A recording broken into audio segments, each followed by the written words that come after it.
Hello and welcome back to my Pokemon Horizons review series. Today we are reviewing episode 4. Let's get started and I hope you enjoy. So this week we have the full debut of the other protagonist, Roy. He's living on this island just off of Kanto and the Volt Tacklers have had to stop there for repairs again.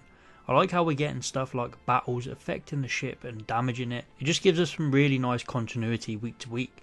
So this episode was just another really fun one. We got a lot of world building, it seems. After meeting Roy, we find out that no one really has Pokemon on this island, and he also takes part in remote lessons, which is what Liko will be doing now as well. It was just cool seeing all of his classmates getting their Pokemon and talking about their goals. To do the gym challenge and catch a totem Pokemon, stuff like that was just nice to hear. Fuecoco slips off the ship and lands on this island, and I really love this Pokemon already. It has such a great personality and it sings as well. Roy finds it and they have this whole bonding experience, and Roy likes listening to it singing.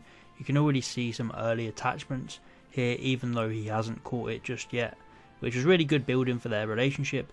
Roy seems to be a positive character who looks forward and wants to adventure despite not having a Pokemon. It's the trope of wanting to get off the island and explore the world. Even more One Piece vibes here. This episode just had a nice feel to it. It's very slow, but also we got so many small interactions with characters. In the grand scheme of things, not a lot happened, but I also feel like this is how to build characters and write a story better. Liko and Roy finally meet, and we don't get a crazy amount between them just yet, but they seem to have a good back and forth. Roy is impressed by Liko and how she's out on this big adventure, while Liko is interested in what kind of Pokemon trainer Roy wants to be.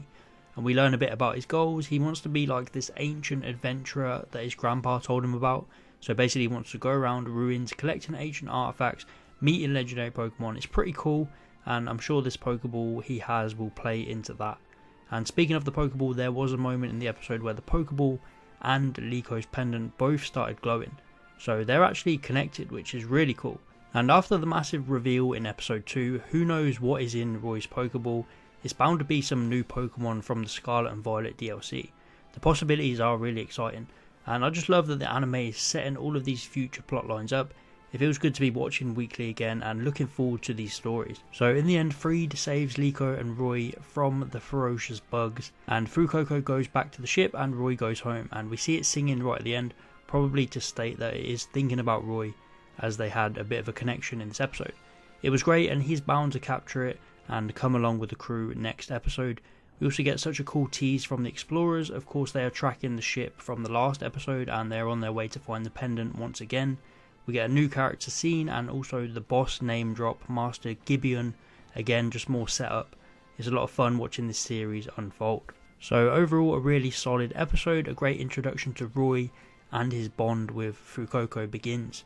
And you can tell they're going to be partners and form a formidable team. And this episode just had a really chill vibe to it, learning more about these characters, giving these small moments to Roy, Liko, Fuecoco and some others too, and putting in tiny bits of story to keep us excited.